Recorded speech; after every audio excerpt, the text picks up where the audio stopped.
Hello guys, तो आज हम लोग स्टार्ट करने वाले हैं चैप्टर 5 क्लास 6 का major domains of the earth. तो इस वीडियो में बेसिकली हम लोग लाइन बाय लाइन हर एक चीज़ को देखते हुए चलेंगे, तो लास्ट तक ज़रूर बने रहे। अब चैप्टर को स्टार्ट करते हैं। चैप्टर बहुत ही ज़्यादा इजी होने वाला और इजी अंडरस्टैंडिंग के साथ हम लोग उसको समझने वाले हैं। आ, जैसा कि हम लोग फर्स्ट चैप्टर में पढ़े थे कि अर्थ ही एक ऐसा प्लैनेट है जहाँ लाइफ सस्टेन करता है। Human being can live here because life sustaining elements of land water and air are present on the earth. और ह्यूमन बींग यहाँ इसलिए रहते हैं कि यहाँ पे लाइफ सस्टेनिंग एलिमेंट जैसे कि land surface land water and air जो है प्रेजेंट है। जो सरफेस ऑफ द अर्थ है कम्प्लेक्स जोन है। Three main components of the environment meet overlap and interact. जो अर्थ का सरफेस है ना, वो बहुत कॉम्प्लेक्स जोन है, क्योंकि यहाँ पे थ्री कंपोनेंट जो मिलते हैं, ओवरलैप करते हैं और एक दूसरे से इंटरेक्ट करते हैं। अब वो थ्री कंपोनेंट क्या है? Lithosphere, atmosphere and hydrosphere. तो ये लिथोस्फेयर क्या होता है? तो the solid portion of the earth on which we live. वो सॉलिड पोर्शन जहाँ हम लोग रहते हैं उसको हम लोग लिथोस्फेयर बोलते हैं। एटमॉस्फेयर क्या होता है? The gaseous layers that surrounds the earth. जो गैस का जो लेयर्स अर्थ को सराउंड किया है उसको हम लोग एटमॉस्फेयर बोलते हैं, जैसे कि ऑक्सीजन, नाइट्रोजन, कार्बन डाइऑक्साइड और ये बहुत सारा गैसेस है। ओके। हाइड्रोस्फेयर किसको बोलते हैं? The water covers a big area of the earth surface and this area is called hydrosphere. जो वाटर है बहुत ज़्यादा एरिया कवर किया रहता है अर्थ का, और इसको हम लोग हाइड्रोस्फेयर बोलते हैं। अब जो hydrosphere comprises water in all it's form, that is ice, water and water vapour.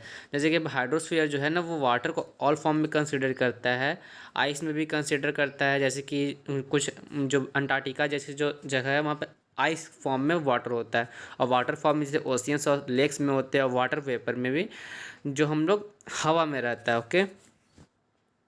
अब बायोस्फेयर क्या है? तो biosphere is the narrow zone where we find land, water and air together. तो बायोस्फेयर एक ऐसा नैरो जोन है जहाँ पे एयर, वाटर और लैंड एक साथ आता है। उस लाइफ को which contain all forms of, जहाँ पे हर एक लाइफ कंटेन होता है, उसको हम लोग बायोस्फीयर करते हैं। तो अब हम लोग इसको हर एक पॉइंट को थोड़ा एक्सप्लेन करके पढ़ेंगे, बट यहाँ पे एक साइड में बॉक्स दिया हुआ उसको देख लेते हैं। ग्रीक लैंग्वेज में लिथोस मतलब स्टोन होता है, एटमोस मतलब वेपर होता है, वाटर मीन्स हडर मीन्स वाटर होता है, बायोस मीन्स लाइफ होता है। तो can you make words using the above? तो क्या आप इस वर्ड्स को यूज़ करके कोई और नया वर्ड्स बना सकते हैं? तो आप लोग बनाइएगा, हम लोग ताकि लिथोस्फेयर पे चलते हैं। लिथोस्फेयर क्या होता है? तो यहाँ पे देख रहे हैं, solid portion of the earth is called lithosphere. It comprises the rocks, earth crust of the earth crust and thin layer of soil that contain neutral elements which sustain organism. The जो solid portion होता है अर्थ का, वो उसको lithosphere बोलते हैं, और ये कंटेन करता है रॉक जो अर्थ क्रस्ट में पाया जाता है, और थिन लेयर ऑफ सॉइल जो वो पतला सा लेयर का जो सॉइल का जो न्यूट्रिएंट्स एलिमेंट्स को अपने पास रखे रहता है, जिसपे ऑर्गेनिज्म सर्वाइव करते हैं। ओके। तो they are main two division of earth surface. तो जो अर्थ सरफेस का टू डिवीजन है, पहला कॉन्टिनेंट्स और दूसरा ओशियन बेसिन। तो कॉन्टिनेंट्स क्या होता है? जो लार्ज लैंडमास एरिया जो होता है उसको हम लोग कॉन्टिनेंट्स बोलते हैं, जो ज़मीन का एरिया होता है। And the huge water bodies are called ocean basin. और जो ह्यूज वाटर बॉडीज होता है ना, उसको हम लोग ओशियन बेसिन बोलते हैं। All the ocean of the world are connected with one another. जितने भी ओशियन वर्ल्ड के हैं वो एक दूसरे से कनेक्टेड है। Look at the map of the world. 5.1 में फिगर में एक मैप दिया हुआ है। Are all the land mass connected with one another? The level of sea water, मतलब यहाँ पे क्या लैंड मास भी सारे लैंड मास से कनेक्टेड है। The level of sea water remains the same everywhere. जो सी का जो वाटर का लेवल है वो हर जगह सेम होता है। और elevation of land is measured from the level of sea which is taken as. और जो भी हम लोग लैंड का हाइट को मेज़र करते हैं ना, वो हम लोग सी लेवल से मेज़र करते हैं, जहाँ पे जिसको हम लोग जीरो मानते हैं वहाँ से हम लोग स्टार्ट करते हैं।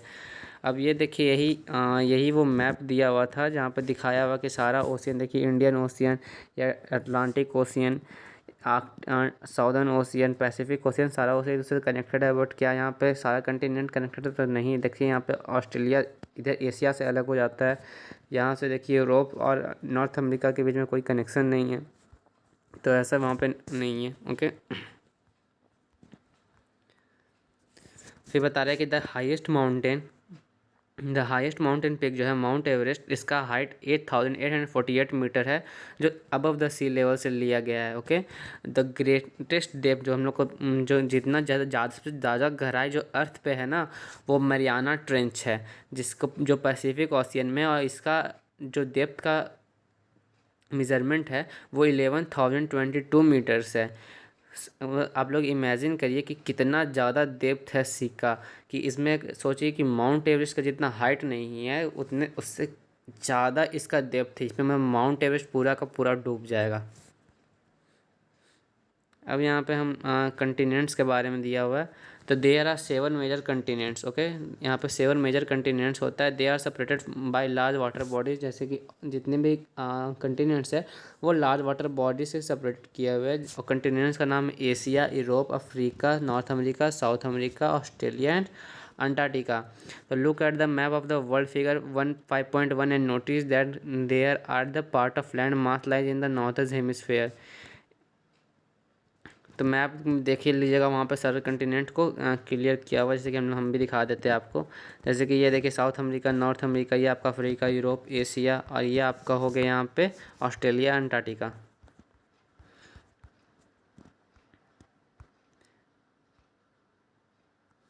यहाँ पे देखिए एक डू यू नो में दिया हुआ है कि एडमंड हिलारी न्यूजीलैंड के थे, और तेंजिंग नोर्गे शेरपा जो इंडियन थे, वो फर्स्ट मैन थे जो हाईएस्ट माउंटेन पीक मतलब mount Everest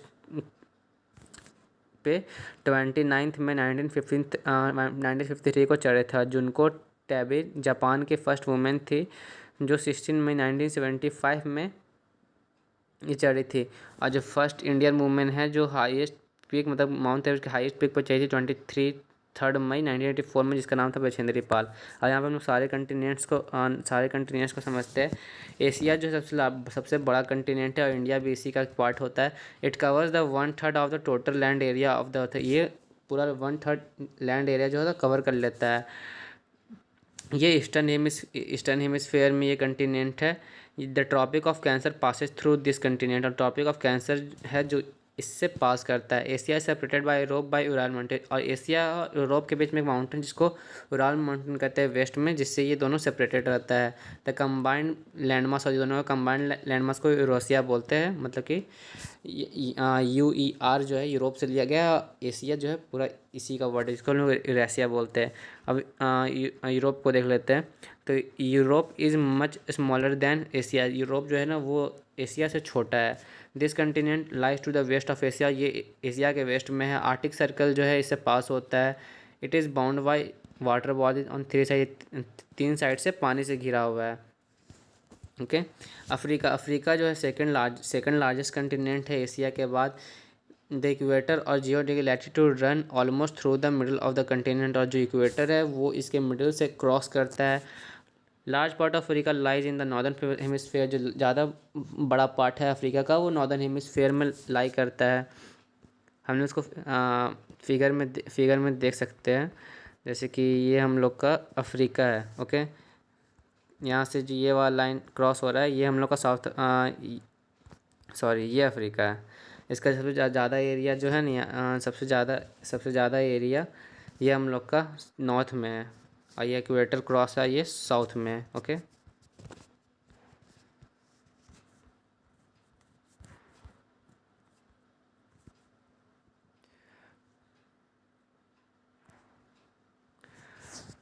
look at the figure 5.1, you will find that it is the only continent.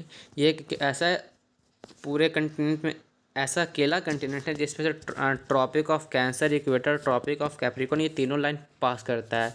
Sahara desert जो वर्ल्ड का सबसे लार्जेस्ट हॉट डेजर्ट है वो भी अफ्रीका में लोकेटेड है।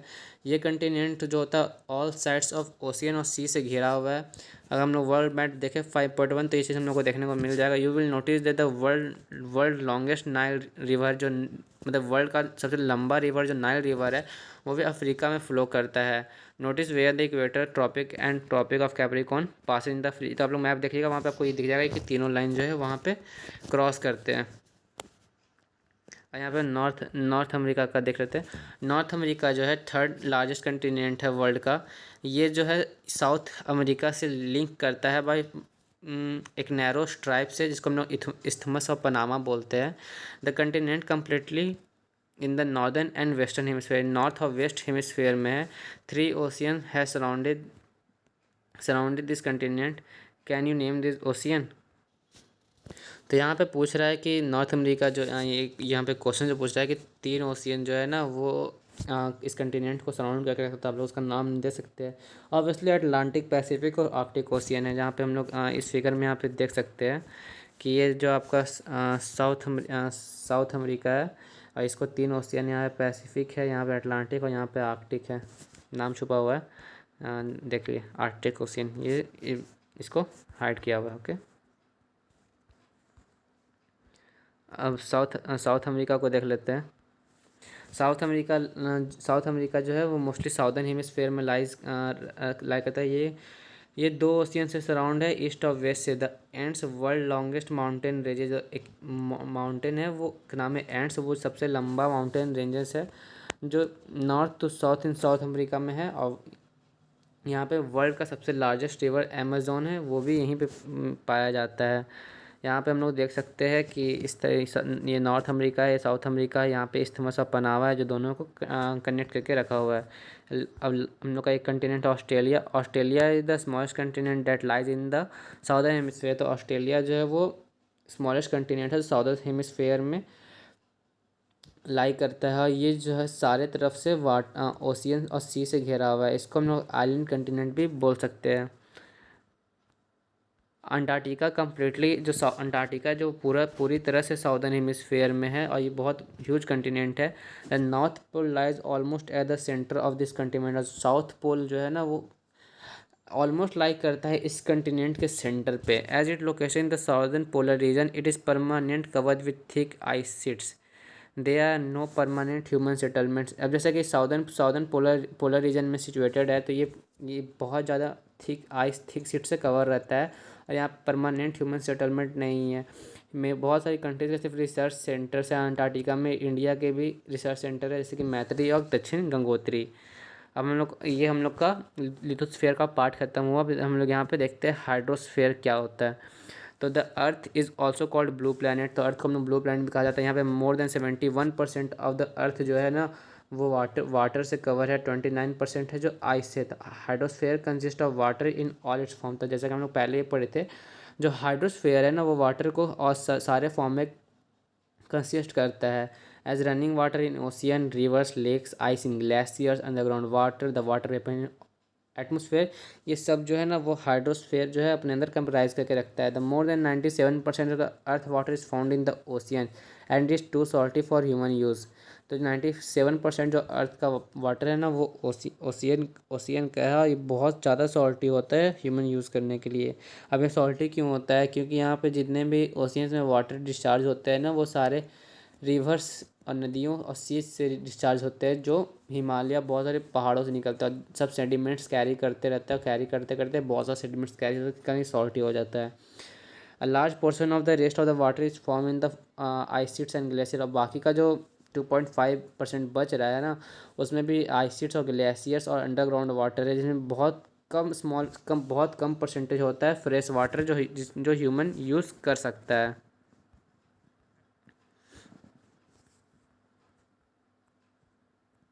या तो अब हम लोग ओशियन को पढ़ते, तो ओशियन जो है ना काफ़ी बहुत बड़ा पार्ट होता है हाइड्रोस्फीयर का, और सारे ओशियन जो एक दूसरे से इंटरकनेक्ट होते हैं। सारे ओशियन के वाटर जो थे ऑलवेज मूव करते रहते हैं। The 3 chief movements of ocean are the जो तीन सबसे बड़ा मूवमेंट होता है ओशियन वाटर का, उसको वेव्स, टाइड्स और ओशियन करेंट्स बोलते हैं। जो 5 मेजर ओशियंस है वो पैसिफिक, अटलांटिक, इंडियन और साउदर्न और आर्कटिक ओशियन है। साउदर्न ओशियन और अंटार्कटिक ओशियन बोल सकते हैं। In order to their size, the Pacific ocean is the largest ocean. Pacific ocean सबसे बड़ा ओशियन होता है, और ये 1/3 ऑफ द अर्थ में फैला हुआ है। मैरियाना ट्रेंच जो सबसे डीपेस्ट पार्ट है अर्थ का, वो भी इसी में है, पैसिफिक ओशियन में। Pacific ocean in almost circular in shape, इसका शेप ऑलमोस्ट सर्कुलर होता है। Asia, Australia and north and South America surrounded it. Look at the map and find out the location of the countries around the Pacific ocean. फिर इसके बाद आता है हम लोग का अटलांटिक ओशियन। अटलांटिक ओशियन जो होता है सेकंड लार्जेस्ट ओशियन होता है वर्ल्ड में। इसका शेप एस जैसा होता है। Okay, it is flanked by the North and South America on the western side. ये नॉर्थ साउथ अमेरिका के साइड में, वेस्टर्न साइड में होता है। यूरोप एंड वेस्टर्न साइड और यूरोप और अफ्रीका के ईस्टर्न साइड में होता है। The coast line of Atlantic Ocean is highly या the coastline of Atlantic Ocean is highly indented. Indented मतलब जो होता है ना कि जिगजैग मान लीजिए, in a zigzag manner. This irregular and indented coastline provide ideal location for the natural harbors and ports। मतलब कि नेचुरल हार्बर्स मतलब तो बंदरगाह होता है और पोर्ट होता है, तो लोग जानते ही हैं। तो ये जो रेगुलर इरेगुलर और इंडेंटेड जो कोस्टलाइन प्रोवाइड करता है ना, वो आइडियल लोकेशन प्रोवाइड कर देता है बंदरगाह के लिए और पोर्ट्स के लिए। तो from the view of commerce मतलब बिजनेस के हिसाब से काफ़ी बिजिएस्ट ओशियन होता है इंडियन। अब नेक्स्ट है हम लोग का इंडियन ओशियन। तो इंडियन ओशियन ही सिर्फ एक ऐसा ओशियन है जो कंट्री के नेम पे है, जिसका नाम है इंडिया। इंडिया के नेम पे ही इंडियन ओशियन का नाम पड़ा हुआ है।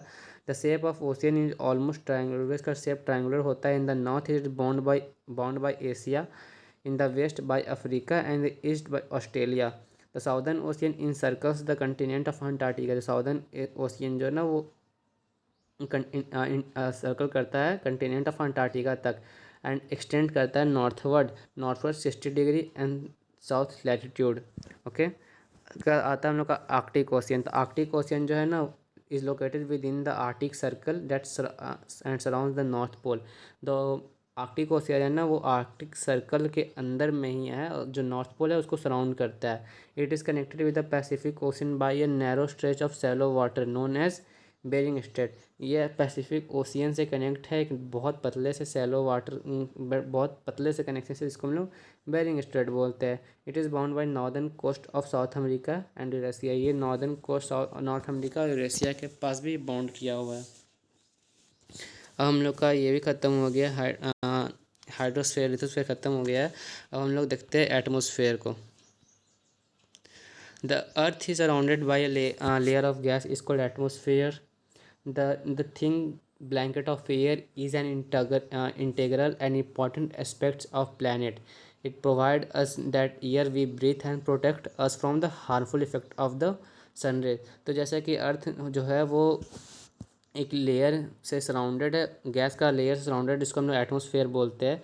एक थिन ब्लैंकेट ऑफ एयर जो है integral part of the planet है। Okay, it provide us air we breathe. जो हम लोग जो हम लोग को एयर मतलब एयर प्रोवाइड करता है जिससे हम लोग सांस लेते हैं। और हम लोग को जो सन से हार्मफुल रेज आता है उससे हम लोग को प्रोटेक्ट करता है। एटमोसफेयर जो है ना वो 1600 किलोमीटर तक, 600 किलोमीटर तक एक्सटेंड हाइट पे एक्सटेंड किया हुआ है। और एटमोसफेयर भी लेयर्स में डिवाइडेड है, जिसमें हम लोग इसका कंपोजिशन, टेम्परेचर और अदर प्रॉपर्टी के हिसाब से ये भी इसको भी डिवाइड किया गया है। अब this layer starting from the earth surface, जिसको हम लोग ट्रोपोस्फेयर बोलते हैं। फिर स्ट्रेटोस्फेयर आता है, फिर मेसोस्फेयर, फिर थर्मोस्फेयर एंड एक्सोस्फेयर।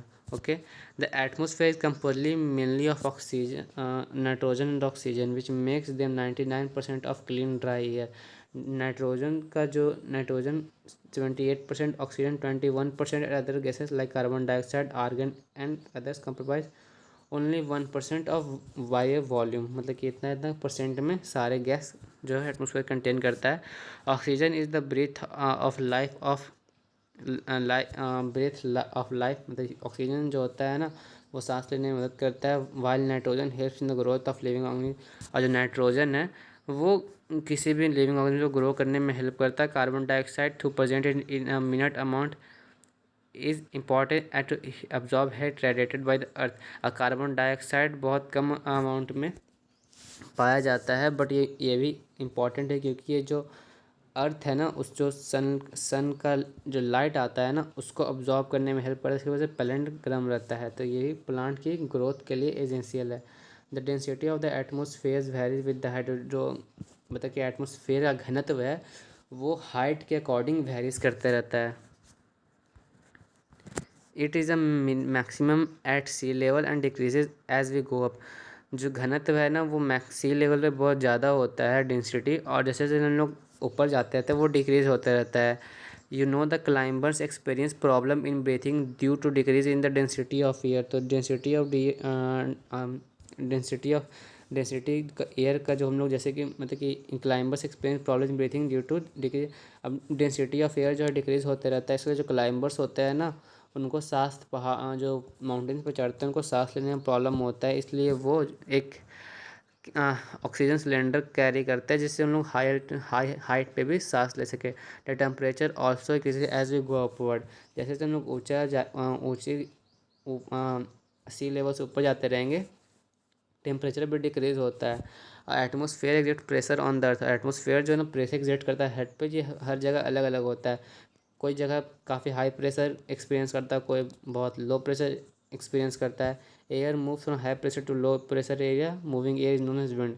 तो एयर भी जो हाई प्रेशर एरिया से लो प्रेशर एरिया की तरफ मूव करता है, और जो एयर मूव करता है इसको हम लोग विंड बोलते हैं। अब बायोस्फीयर क्या होता है, तो बायोस्फीयर देख लेते हैं। Biosphere is the narrow zone of contact between the land, water, and earth. It is in the zone that life that is unique to this planet exists. There are मतलब कि जो बायोस्फेयर है ना वो एक नैरो जोन है जहाँ पे कॉन्टैक्ट होता है लैंड, वाटर एंड एयर का। इस जोन में लाइफ बहुत यूनिक हो जाता है क्योंकि ये लाइफ को एग्जिस्ट करता है। देयर आर मतलब यहाँ पे देख सकते लिथोस्फेयर भी है, यहाँ पे आपका एटमोसफेयर भी है, यहाँ पे आपका हाइड्रोस्फेयर भी है। तो ये एरिया जो है ना वो हम लोग का बन जाता है biosphere. Species of organism that vary in size from microbes and bacteria to huge mammals. तो हम लोग का क्या था यहाँ पे, दे आर सेवरल। यहाँ पे बहुत सारे स्पेसीज है ऑर्गेनिज्म जिसका साइज बहुत छोटे मैक्रोब से लेके ह्यूज मैमल्स तक हो जाता है। All the living organism include human are link to each other and biosphere and to the biosphere subscribe.